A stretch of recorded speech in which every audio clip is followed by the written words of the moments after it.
Welcome to Weeaboo Hell. It's really Weeaboo Hell this week. It is really Weeaboo Hell this week. Because without hyperbole, I think I can say that this week we watched the worst show and best movie that have even been mentioned on this show, I think. Maybe. There's still a little bit of debate, which we'll get to, about whether this is indeed the worst property we have visited on this show thus far. Alright, so yeah, we'll start negative. We'll start with the TV show we watched this week, which was, let me make sure I get this title just right. Let me pull this up on the old cell phone. Before we get into it, there's been some amount of discussion about this show, some amount of discourse. Oh, that's your favorite word. And we're just, this is just one more hot take for the hot take pot, certainly, but... Yeah, it's a bit like after a natural disaster, you talk about who didn't maintain the levees, is the mayor's fault, is it FEMA's fault? Really, I think we've got sort of a human condition thing going on with this show, but, let me drop the title in here, and I've been out of the loop for a bit, work stuff, education stuff, etc. So I was unaware of the wonderful train the wreck. existence of this show. Yeah, not me. I didn't think that I was going to have to actually watch it, but here we are. My life is quantifiably worse for it. Yeah, what's the Jim Jeffries quote? This is me now, this is you now. You watch shows like this. And the name of this show is Do You Love Your Mom and Her Two-Hit Multi-Target Attacks? The show came to my attention via Animemes. So if any of you are listening right now, go fuck yourself. I hate you. Oh yeah, you did this to me. This is the first time a subreddit has Fucking really weebs. directly made this guy's life worse, right? Yeah, totally the first time. I mean, there's worse things than it turning you into the sort of double hardcore communist creature you are now. Like, you could have fallen into some kind of, I don't know, nice guy red pill hole or something. I did for a second there in college. I guess this is better. Yeah, but we put you through psychic chemotherapy for that one. I don't remember it, but maybe that was part of it.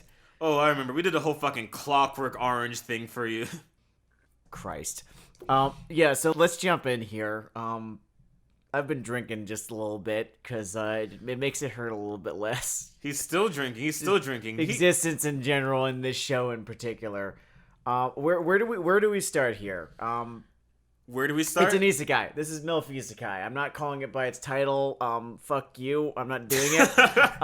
It's called MILF Isekai, and 5 minutes in, you... I know people like calling it MILF Isekai, but that's imprecise because it could be like someone else's mom. It's very important that you understand that this is your mom. It's your isekai. mom. It's your mom because the main character is it's you again. Except they try to do this thing where they make him kind of shitty the way that Kazuma is in the inimitable Konosuba, the one isekai I've ever liked because it's just the Seinfeld version of it. No, they try to make him kind of shitty. He'll like occasionally make cracks or whatever, but they cannot hide how little they wrote this guy. And no, it's still just, I'm you kind of on an adventure in Dragon Quest. Are you having fun yet? Again? I am impressed how thinly sketched he and his mom are from the outset to... Okay, normally we watch at least 3 episodes going into a TV premise. show. It's an isekai. Cool. We're all caught up here. Fun. Oh, except the delivery is way worse than that. Except his mom is here. Cool. They are sitting around their living room, having the conversation they'll have for the rest of this anime, with him saying, "I am mildly discontented," and her saying, "My breasts are the size of watermelons." And then a government functionary knocks on the door and tells them, "You're going to Isekai World." And at this point, Sam almost punches the screen, which I'm glad he doesn't, because we watched this on my laptop. For my part, I start giggling like a small child. Probably the second biggest laugh I got while I was watching this program. We'll get to the number one later. We'll get to the number one. It was... I laughed too. So I can't say that I got a 0 number of endorphins from this thing's existence because I at least had those 2 moments. Though it got me thinking about... No, I don't necessarily argue against this show's existence because it's more of a symptom than a problem itself. But it is a really depressing symptom, certainly. Yeah, as far as trends collapsing in on themselves, this is less of a scary movie where it starts a bunch of terrible shit, and it's more like Meet the Spartans when a bunch of terrible shit has been coagulating for a while. This show reminds me of the first 5 to 7 minutes of, a certain genre of Pornhub videos. Yeah, the classic spank bang front page, and man, I am really impressed at how this show has a weird way of zooming through everything where you could maybe do something interesting, and then slowing down a crawl during all the things you've seen before. Like It's because it's playing it being character driven. So the whole thing here, right? We're kind of spoon fed this throughout the first couple of episodes. Is that there's you're in Dragon Quest. You're in Dragon Quest, except you're with your mom because the whole point of Dragon Quest this week is that you're supposed to get closer with your mom. It's supposed to encourage you to develop a better, closer relationship with your mom, which is weird, not just for all the sexual text, subtext stuff, but weird because he gets closer to his mom in the first episode. Like, they resolved the question, oh, I'm not being that nice to my mom. I wish my son was being nicer to me. They high-five, they kill a bunch of monsters. Are we done? Can we leave now? No. Oh, okay. Yeah, so they piloted that point a little too hard, and now everything is kind of pointless. There are two basic gags. You do know what? Yeah. There are two basic gags in this show. The first appears to be that his mom is as like dumb as a pencil. Oh yeah, no, that's the first one. Yeah, she's as dumb as a pencil. I think she must have paid for their home by like stripping paint off of buildings for people with her like teeth. Clearly. And every line of dialogue that comes out of her mouth is some variation of cooking, shopping, son, sad. I remember being immensely insulted by this whole thing. And then it occurred to me, oh man, if I find this insulting. So then I called my girlfriend in. Yeah, I think we clocked in a minute 30 seconds on that Yeah, one. she didn't get too far into this, guys. For the record, she is not unfamiliar with the genre and mechanics of trash, so it's sort of a special failure. She was smarter than me though. She got about a minute in and then decided, no, I gain nothing from continuing to view this. This is insulting to me personally, to my to my gender, to those who identify as anything, honestly. I'm leaving. And then she went to bed. She's currently asleep. So I guess the first of the 2 or 3 jokes that this thing had is her being dumb as a post. The second of the jokes... she's like overpowered or something. Yeah, for whatever reason in mom RPG world. And it's full of mom puns and this horrible thing. Oh god, everything in this world, all of the proper nouns are mom, and it's I get it. I get the joke. It feels like a serial killer's psyche, but it's never brought to a text level or a subtext level. That there's some... No, I swear to fucking God.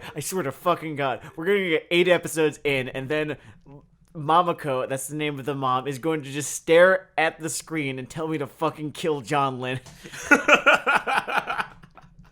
It's entirely possible.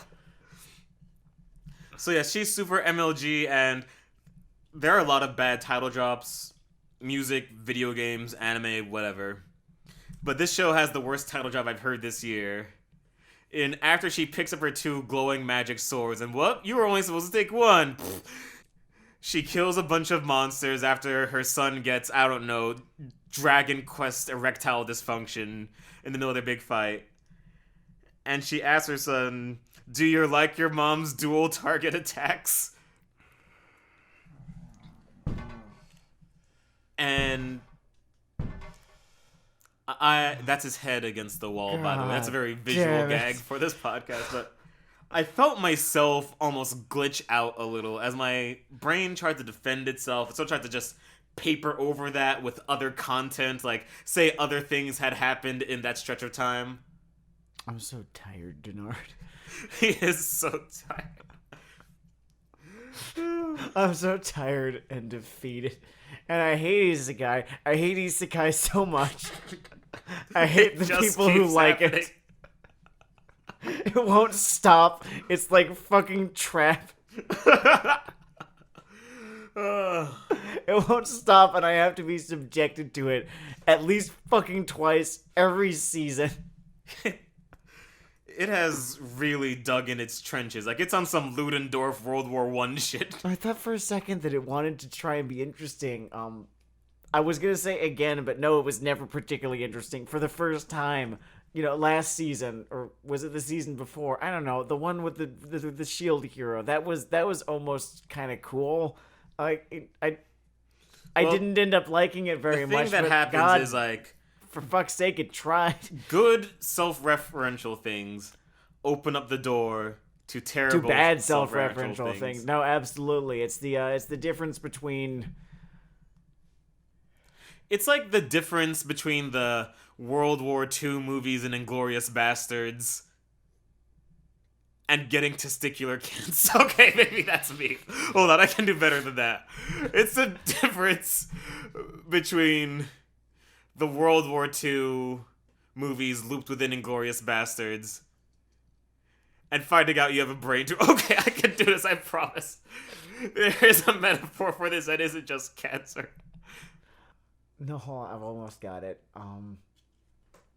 It's the difference between Crazy Ex-Girlfriend and Date Movie. Here we go. Yeah, that is the line, and this is deep within the Date Movie Meet the Spartan spectrum. And by the way, it aspires to comedy. It does. It really wants you to be laughing. It really wants to let you in on the joke here because it's trying to be cool. It's sitting on its chair the wrong way. So, listen, fellas. And I've got to give this. Let's rap. I've got to give this show something because, like, a lot of the shit that we've been dunking on has been bad action adventure on the show, or bad titillation, or just straight titillation. But this is that. Feeling the pain of bad comedy in the anime it's also context, it's mostly bad comedy. It's also bad action. Really was unique. It's also bad titillation, and it's also bad action adventure. But mostly, it's just not fucking funny, and it's boring. Holy shit, it's so boring. Oh god, they just talk. That's the thing. You're imagining just this storm of panty shots and clothing damage or whatever, and oh god, it's so fucking tiresome. Like, oh yeah, it's not a storm of anything. The content is not dense enough. That would have been tiresome just if it was that.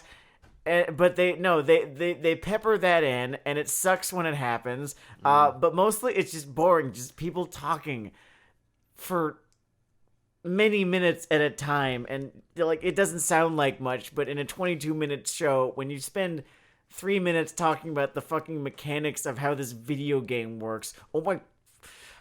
Isekai is a genre for people who actually liked watching their friends play a video game in their basement and not joining in themselves.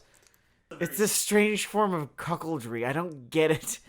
The show does a very special job of making the video game everything is fake, none of this matters problem worse than like an implicit plot problem they can sort of write your way around or add different stakes. Well, yeah, because every joke underlines that you should not care what is happening. You shouldn't care what's happening here. No, because not only is it fake, they also kind of suck at it. Like everyone but the mom sucks at it, and the mom kind of sucks at it. She kind of sucks at it too. No, it's because they want the stakes to be emotional. Like clearly they have to be, right? Because they definitely aren't personal. The stakes have to be emotional, but I don't care about either of these characters. In fact, I don't like them very much. And they don't really suffer enough for me to take pleasure in that. So what am I left with? I don't know. Nothing. The mom suffers because sometimes the son is mean to her for 45 seconds before we redo the growing together scene. And then presumably the show should end every time that this happens because they're just supposed to beat the game by growing together. But it's not. And in terms of titillation, first off, his mom looks like, I want to say 18, so unless there's some, like, groundbreaking stem cell research behind this kid's birth. Morgan came in and asked if his mom was in fact his younger sister.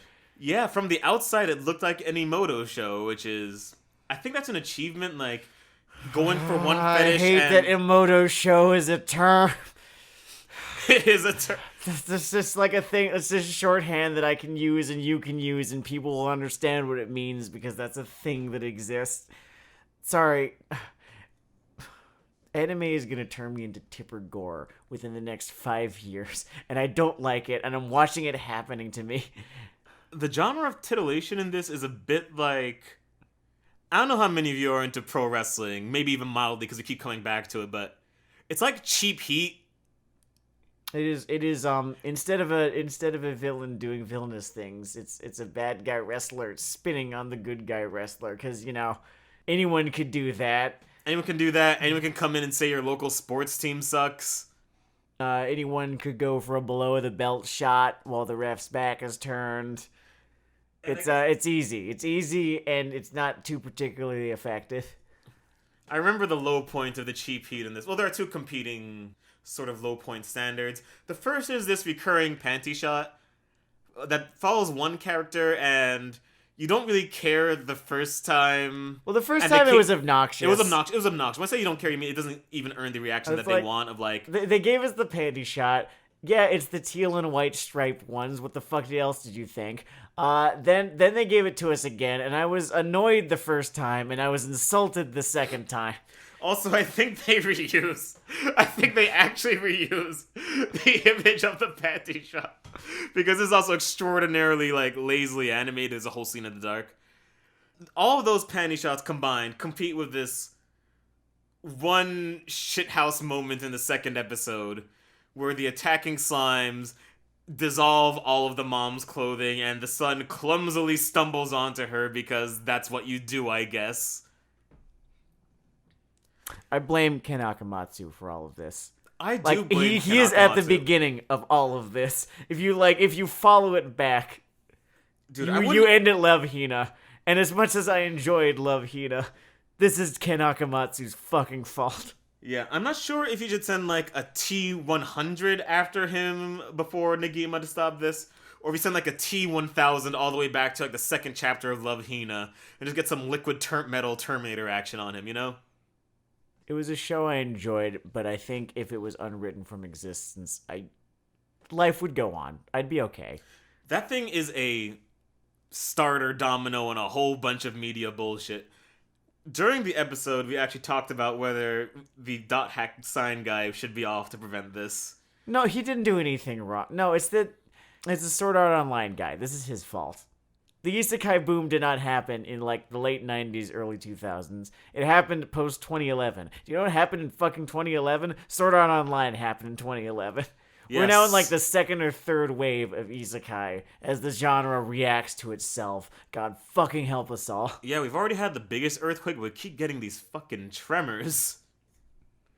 And it just keeps happening. There's a really weird thing in these isekai things, by the way. Like with them all being in this Dragon Quest world, despite that, and despite the marketing of it to theoretically like gamers or game-obsessed people, because this is you. For some reason, I always get the impression during these things, particularly during this one, that they don't particularly play many of these games. Like whoever's writing this shit. One of them does. One of these people played these games. Then he told the rest of the writing staff about them, and they took okay notes. They took okay notes about it. You know what the jokes about video games in this feel like? It feels like Chris Hardwick saying some dumbass line with the word sports ball in it. Almost. I mean, maybe not that. I see your point. Of, like, almost condescension, but just it's not quite as it's not quite as mean spirited as that. It's cynical, certainly. It doesn't actually seem to hate its audience as much as you're suggesting, which I guess. No, I don't think that's a point in its favor. I think I think it gets a 0 for that, not a negative, not a positive. That it doesn't hate its audience. I think that hate would actually lend this thing some more fucking personality, because there is a desert in every non-fucking your mom thought in this thing's brain. Like, maybe it hates the audience in a different way, but it definitely seems to think that that its audience are morons. And given how popular this thing has become since the beginning of the summer season, there might be some truth to that. Yeah, its audience might be morons. We might be morons for watching it. Oh, I'm certainly a moron for watching it. Yeah, there's no might in this. It makes me ask some big fucking questions like, do you like anime? Do we like anime? Here's the thing. You asked that. Pound for pound, I don't know that I do. Given how much anime I've watched versus how much of it has been terrible and that I've hated and has made me want to die, there's been a lot of that. There's been quite a bit of that. I think this is mostly your fault, though, because you keep sitting me down in front of this shit. I had to watch Conception. Do you have any idea how disgusting that was for me? I kind of wanted to see if you would survive Conception. I want to know what the before and after of Sam, Lagow, and Conception was like. And it was... I didn't understand allosexuals before it, and I still don't understand them now. Oh, there's so much wisdom to be gained from my experiments. I'm really glad I've done this for mankind. Oh, by the way, anyone, if I disappear within like 2 or 3 weeks of this episode, I just want to establish that Sam, Mute Monkey Lagow, is the main suspect in this disappearance of Dennard, Blind Monkey Dayle. I'll co-sign He did this. it. Yeah, no, I will sign off in this. Yeah, it's probably me. He did it. It's very important. And it's hard to call these little pranks a win because I make him watch these things and then I'm also there watching it. I don't know, DJ Khalid, you played yourself. Isn't it funny how much this hurts? Here's the poetically stupid thing, though, is that I suggested that we do MILF Isekai tonight. That was my call. Yeah, I was impressed. Like, I felt like I trained you to hurt yourself. Like, it's some kind of Pavlovian response at this point. I thought it'd just be, like kind of bad or something, and we could laugh at. No, it's cancerously terrible, in fact. I think what separates it from like a Birdemic style experience is that the creative spark is far more cynical. Like, it's a bit of a cultural smash and grab. We know these things are in at this time. It's what actually sets it oddly apart from either the second worst or still the worst thing we've ever viewed on this, which was Owari no Seraph Seraph of the End, which Owari no Seraph is the story of a writer who desperately wanted it but did not have it, and so he stole it. This was dreamed up not in a boardroom, but by a man who had done a bunch of math, realized, oh fuck, you know what doesn't exist yet? You know what a hole could be filled and could make me money? Yeah. And then he made it. This is deep in apocalypse. A man crawls from Granny's pits, and he fumbles through the trash, and etched on a single discarded piece of paper is the anti-life equation. And he distills that shit into a program, which is and here we are launched now at Earth like a fucking missile. And fucking Superman jumps up in the middle of the night and thinks, no, it's probably fine. And he goes back to sleep. And we're doomed. And we're doomed because it's not fine. It's not fine. They have it now. We're now in mom fuck isekai world. Once again, not MILF isekai. At least you're not related to random MILF. Like, this isn't woman next door isekai. This is your mom because he's you. And once again, she is just the mom. Her thoughts are cooking, shopping, son. Here's what happened. The first thing that happened was, I guess, the atomic bombs. After a couple decades, we got hentai, right? Because hentai is drawn and not acted, you could get away with certain things. For instance, incest hentai, that happens. It takes a couple decades, but American pornography catches on to it. Then Japan catches on to the fact that American pornography has caught on to it. This is science. This is science here. And then this show exists as a result of that. This is what's known in the biz as step fantasy. And where do we go from here? I don't really know what point I'm trying to prove here, but at the very least, yeah, now you understand this show's lineage. Because it absolutely does not exist if step fantasy did not become a popular porn genre, within the last two years. I'm gonna go with 2 years here. Also, this was based on a light novel. I don't give a shit how long the light novel's been running. I don't care if I'm factually wrong here. I'm still right. Yeah, if this is based off of, like, etchings found on a fucking pervert's dorm room wall in 1980, it is still just riding the wave of the moment. And I remember there was one point I would almost call it the incel sublime. We took this trip to Garden Grove. And it was... They were in a well. I don't remember why they were in a well. I don't really care why they were in a well. But it contrived for 2 separate characters to be grabbing the mother's breasts at the same time in exact, like, parallel motion. And it almost looked like a fallen world's, like, Virgin Mary image. Like, this is what we will leave behind to describe this era to people. Like, we elected a reality TV star, we filled the oceans of garbage, we burned the Amazon... And then this was the image we left to warn future civilizations. No, this was the image we left to celebrate our own glory. Because we believed we had done right. It was really funny.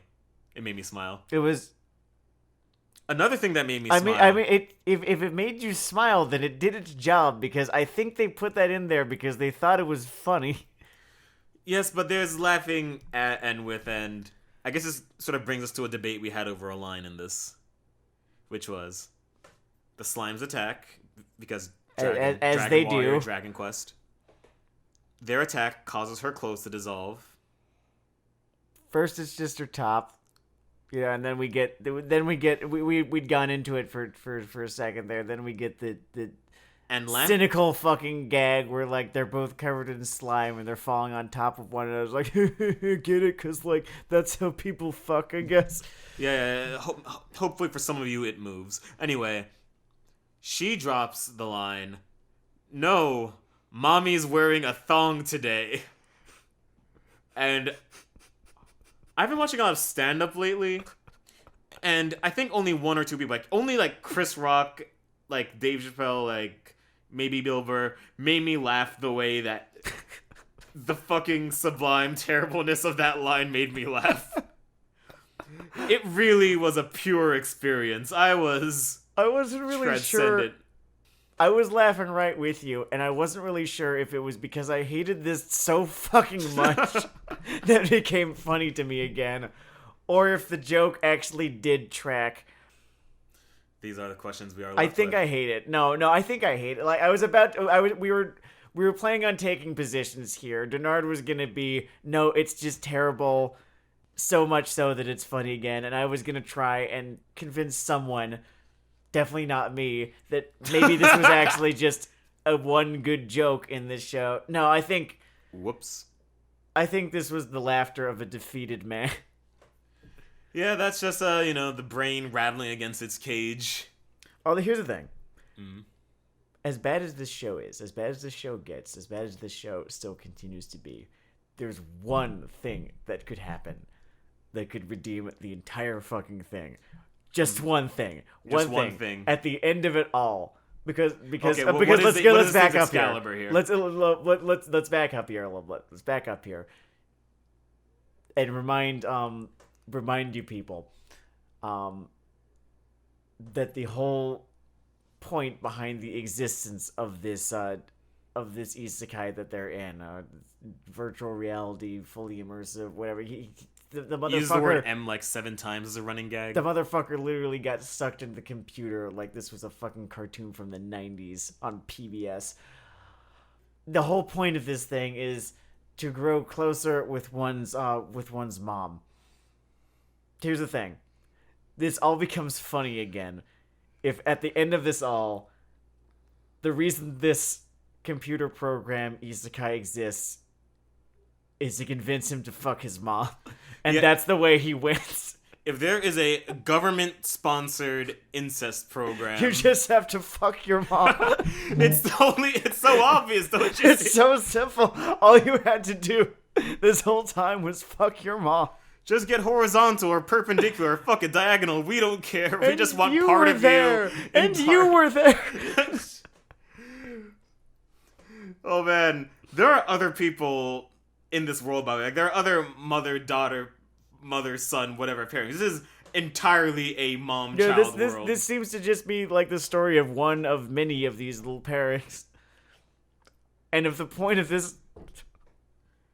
Sorry, I really, really hope that this is what ends up coming to be. I really hope this is canon, because that's so fucking funny. We could dream. I could always understand how the show came to be in that case. There are so many weird background questions. Like, okay, so everyone in this game is like a mom or someone's kid, right? So are there just a bunch of dads laughing in their fucking empty houses, bringing their mistresses home, doing cartwheels around the fucking house naked because they managed to con the rest of the house into this fucking video game? Yeah, but they're getting cucked by their kids. Joke's on them. Oh man. That is fucking pure. Oh my god. Imagine what happens like when they win because they fuck their mom and then they get just like, oh, they get warped back you naked. win. And then they have to go back to their lives now. Oh man, that's gonna be really awkward thing to explain to your son/brother. They do this, and then this whole thing ended up being a stealth season of Black Mirror. If you guys didn't have enough fun with striking vipers, get ready for this shit.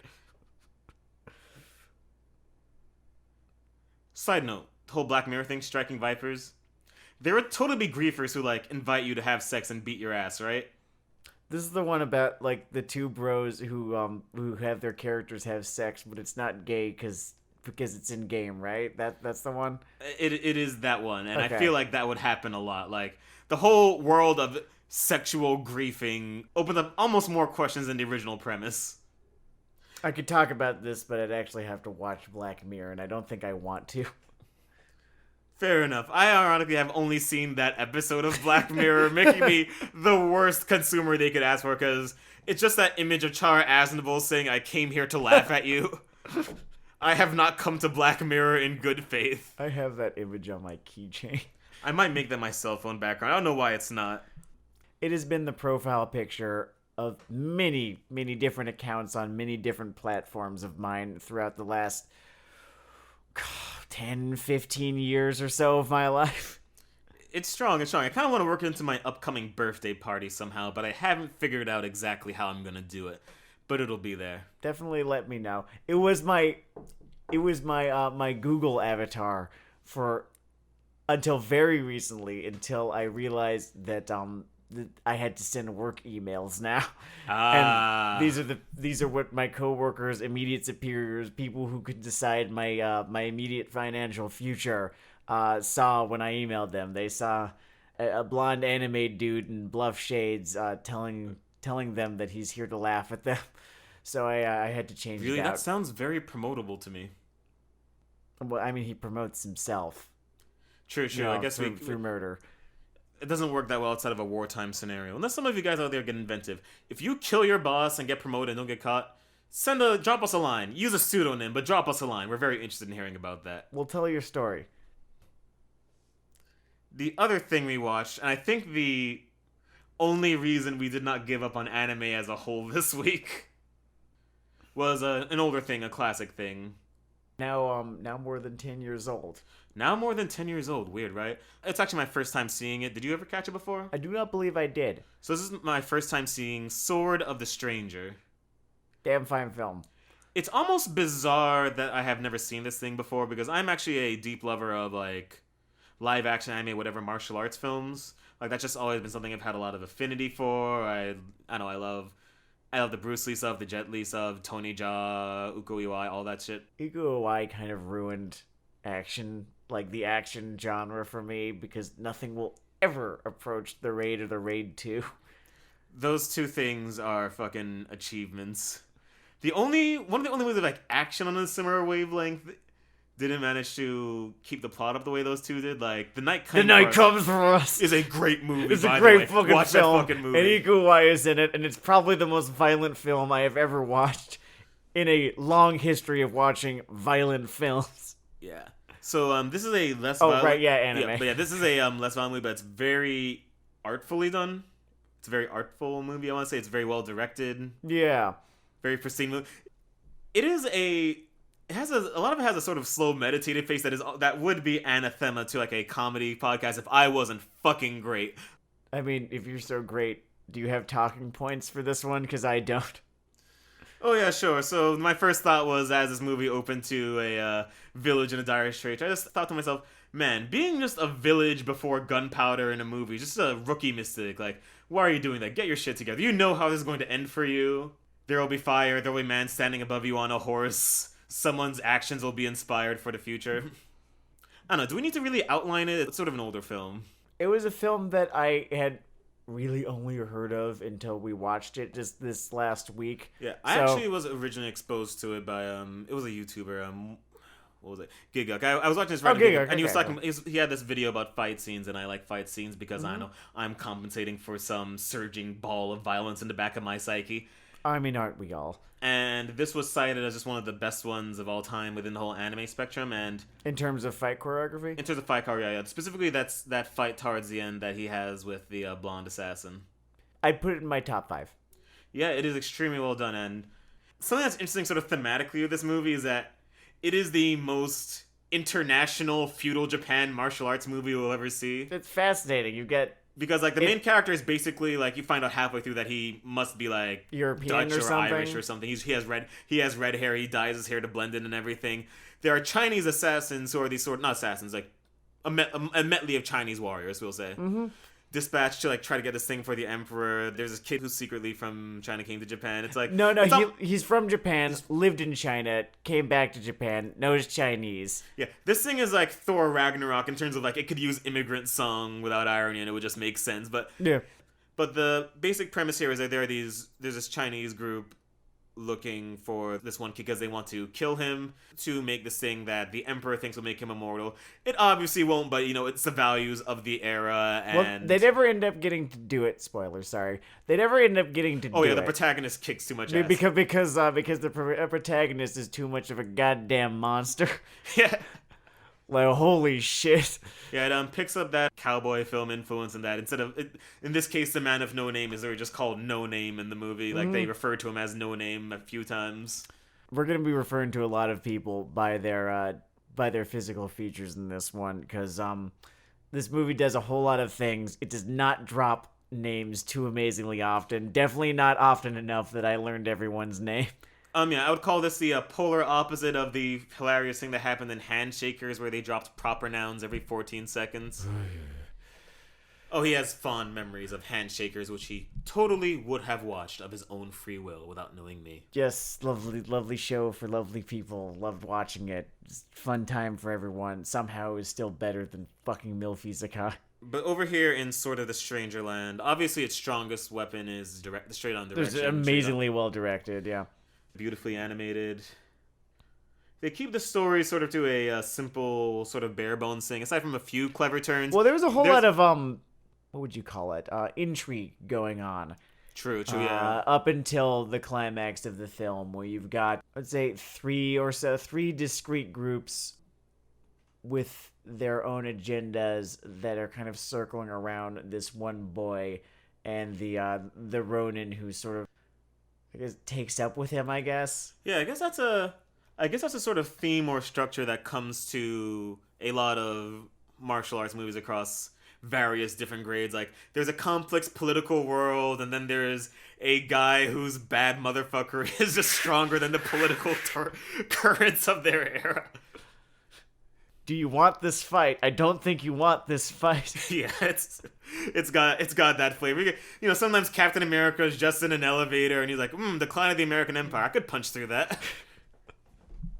I want to say there are a lot of clever small moments in the movie that I like. There was this interaction with a monk, which is sort of a character moment coming into No Name's backstory as a murderer for various forces. And there's also just the question of the monk trying to get his own complicity. This monk ends up killing himself, and I enjoy that scene because I don't know, I'm like 4 out of 5 Richard Dawkins on the fucking atheist scale, but that's a whole other thing. There was a very enjoyable sequence where the bad guy, I guess both established political factions are sort of bad guys. The Chinese faction talks about using this one lord as a bait or distraction, and then the Japanese guy just fucking shoots him as soon as he gets put up on the post. It's like, oh, okay, it's on in South Park terms. It's on now, the dance-off, let's go. What happened with me when we were watching this, we were working with some limited time here. We ended up watching the dub. I know. Which was done by the Ocean Group, I'm pretty sure, who've done the dubs for various different Gundam shows throughout the ages. Notably Gundam 00. Gundam 00. I would say one of our favorites because it's very good, but there's a lot of really good Gundam. I have nothing to say. A lot of really fantastic Gundam out there. If you're getting into Gundam, I would always recommend Gundam 00. Very approachable, very introduces the concepts of the franchise without a whole lot of the baggage that it's accrued across the decades. But the point being is that it also has just like a really rock solid dub, I've always thought, which is very much helped by the inimitable Scott McNeil. Who voiced in Gundam 00 the character Ali Al-Sachez, who is this fantastic monster of a human being. The crux of the Ali Al-Sachez character is that he likes war crimes. He likes war crimes and getting paid for them. And man, is he theatrical about it. This guy is great. He's having so much fun. He's so happy to be here, killing people and burning cities, and he has this kind of delivery, kind of like this kid. Yeah. Scott McNeil uses he's in the dub for sort of the stranger, playing the if not the main antagonist, then definitely the heavy, and the guy who you always knew was going to be the final boss fight at the end, the Chinese assassin who seems to be of European origin. It's mentioned every now and again, and he uses the guy is literally like blonde, literally like blonde, square jawed. Like, absolutely. They make a point. There's a whole thing where the master considers him a barbarian, and dude's probably from Sweden. I would figure. Probably, or Swedish descent. I don't know. Like I could sort of see him being a member of the Varangian Guard who somehow made it even further east. Yeah, it's kind of a funny movie in that I'm pretty sure it's more diverse than most things said in the present. Well, here's the thing. Scott McNeil voices this character. Yeah. He uses very much the same voice that he used for Ali Al-Sachez. Right. So I was always waiting for this guy to start committing the war crimes. And the thing is that he's not that guy. Yeah, he's not that guy. He's just a guy out there for the fight of his life, and he'll kill people if he's in combat with them. He'll give them an advantage if he feels like, that'd make things more interesting. And he's kind of disgusted by the fact that they seem to be sacrificing this child so that, this do-nothing emperor across the ocean can live for even longer than he was going to. Certainly, like, longer than he really deserves to. Yeah, the Ali Al-Sachez voice leaves you hilariously astray. Like, I'm wondering how many kids is he gonna kick into a well. He was just a guy who wanted a good fight, and he got one. Does he even kill that many people? He kills a lot of people in self-defense. He kills a decent amount of people, which is a wonderful action sequence. By like watching him move, they give him a lot of the good flips. He's very Ricochet. Yeah, that's accurate. But the other such thing is funny because like his only act of betrayal in this movie is when this selfish old dick who's been calling him a barbarian literally the entire movie is about to just jip him out of a fight by shooting him with a gun so he can kill this kid. And he sort of weighs like, okay, this is order. I've worked with my entire life, or I could have this bad. Fucking fight. So he kills the old man who is about to kill the stranger / no name. As you said, take this fight that he could have away from him. So the old man is, I guess, technically the main antagonist of this flick, but you kind of know how this is going to end from the second you see, from this. Oh god, I'm sorry. I really should have taken a little bit more time to look up and memorize the names of all these characters because, like I said, they're dropped maybe once or twice throughout the movie, and there's a lot of them. Point being, the whole film has this fun sort of inevitability to it, where you sort of know exactly how it is going to end. Yeah. And you sort of and the surprises are sort of watching the end unfold before you as all of these people get caught up in this inevitable sword fight that's going to happen. And I've got to say that final sword fight that YouTube pointed me at, or I should just name the guy again, Giga, because whenever someone points you towards content and you sort of scalp it, maybe you should give it a shout out. I don't know, is that like citations in an academic paper, like just fucking social media shouts? Fuck it, whatever. No, weeb shout out weebs. It's a weeb empowerment or something. Yeah, weeb empowerment, like perpetual weeb motion. Watching that scene reminded me of a nice little article that Film Crit Hulk wrote before he went fucking crazy, and it was just about like his theories on what comprised a good fight scene.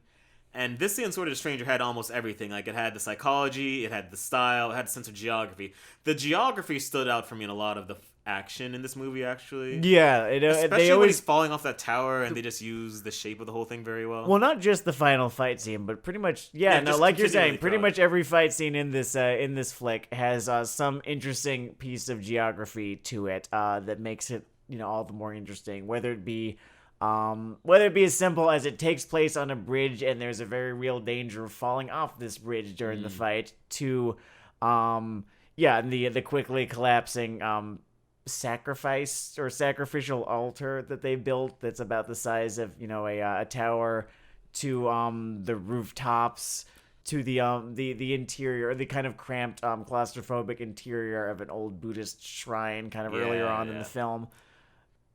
They very much like knew how to write an interesting fight in this film and kind of flex that pretty much everywhere.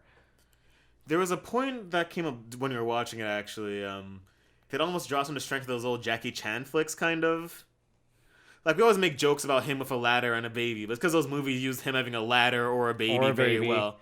And I guess it's less silly here, but it's very effective. It's really fun watching Jackie Chan flicks, and sort of the kind of Jackie Chan flick, what would you call it?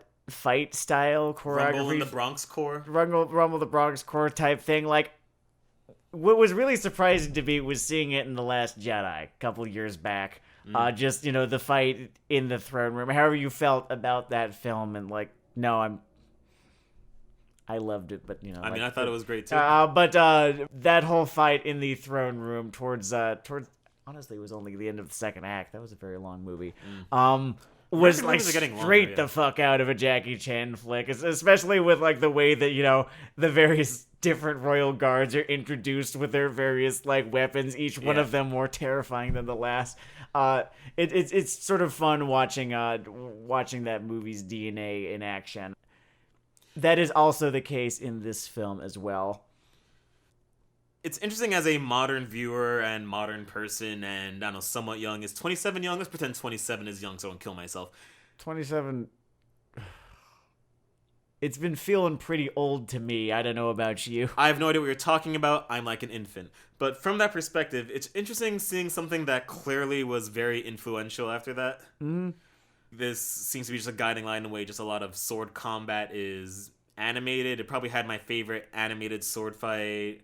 What's it up against here? Up against here, I was thinking about when Genndy Tartakovsky did. I was thinking, Star Wars Clone Wars. There was an Anakin Ventress thing that just went through the whole entire Silent Temple fight, Rain against the lightsabers, all of that. And wherever your fetishes lie, rate whatever better. Another really good contender here is also Genndy Tartakovsky, the Escape from Galiluna episode of Symbionic Titan. That was quoted. It was quoted. That one was also one that leaned on the story about it very well in terms of the placement momentum. That was a good draw. But once again, as a viewer of all of these modern sword fights, it's interesting seeing something that this person has obviously seen and thinks about as they make their own slashy, stabby material. 2007 was a fantastic year for anime. I'm realizing now. That was like Gurren Lagann. That was Gundam 00. That was this. Yeah, I'm pretty sure it was, Code Geass was happening around 2007. It might have been the year after. it was a time where everything felt possible, and you didn't have to put someone in a Dragon Quest to fuck their mom. But actually, no, that's sort of a declinism kind of thing. There were different shitty things going on. There were different. There definitely were. I think the harem genre was like operating at full fucking capacity. True. Back then, back in like the mid to late 2000s, and most of it was crap too. Yeah, harem is. I guess everyone has different, I don't know, psychological switches, but harem was always one I could barely even understand the appeal of. You did a good job of explaining it to me once. Like, it's the idea of like someone of like being wanted everywhere, being like that guy. It's honestly not even that complicated. Yeah, It's not that complicated. I'm just it's fucking weird. It's so very simple and so very base that you think that anyone could see through it. Same thing with Isekai, but no, they don't, because in fact people do want to feel like this. And it seems like it's wrong to shame them for it, but their desire really fun. Like, their desires have given us such shitty media. To me, the whole isekai thing. We'll get back to Sword of Stranger in a second, but I just want to shit on this genre a little more before we do our next episode, which will be dedicated to shitting on isekai before we move on with our lives for like, I don't know, 5 weeks or so. To me, all the isekai shittiness, it's okay to have a foot fetish, right? But like, if foot fetish took over a medium for 3 years, like there's just a constant reign of feet shows, and there were like hack feet dynamics within it. And like after the third year, we just sort of like hop right into the feet, and they'd like give you a token explanation of like, okay, we're watching a feet movie right now. Okay, cool. We don't need to make any more excuses or anything. Okay, all right, let's get going here. To me, that's what it feels like. Like, I am just besieged by feet. And there's a Quentin Tarantino joke you can make here, but once upon a time in Hollywood is great. So. I was always wondering which one of us was going to make the Quentin Tarantino joke. Oh, I mean, it's going to be me. Kill Bill Volume 1 is my favorite movie. I've got to just jump right on that.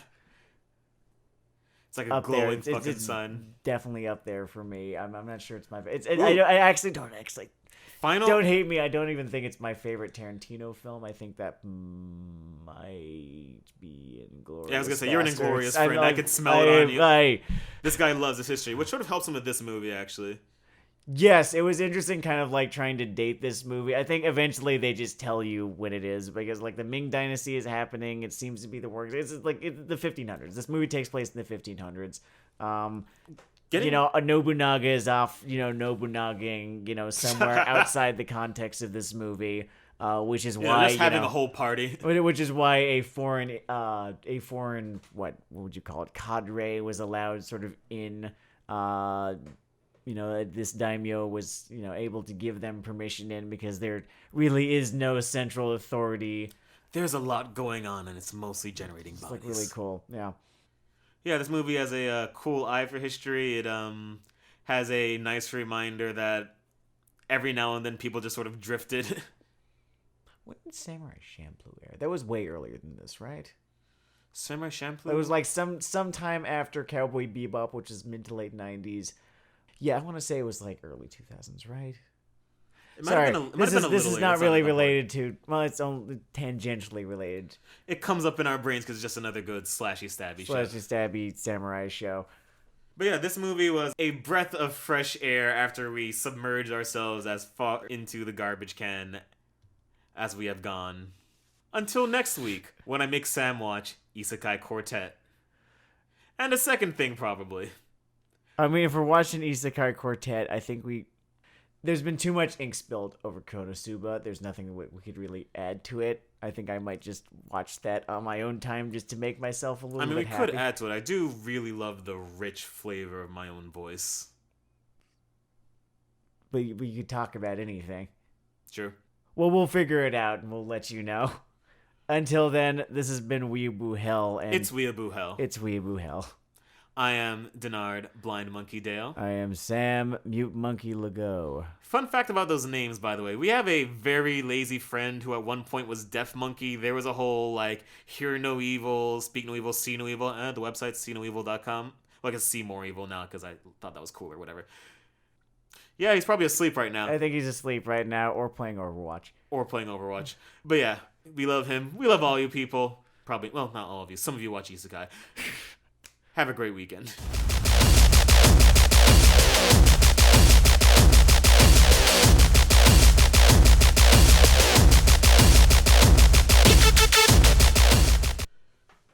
Okay, so this is the volume I normally talk at when we're doing an episode, and that looks like a waveform.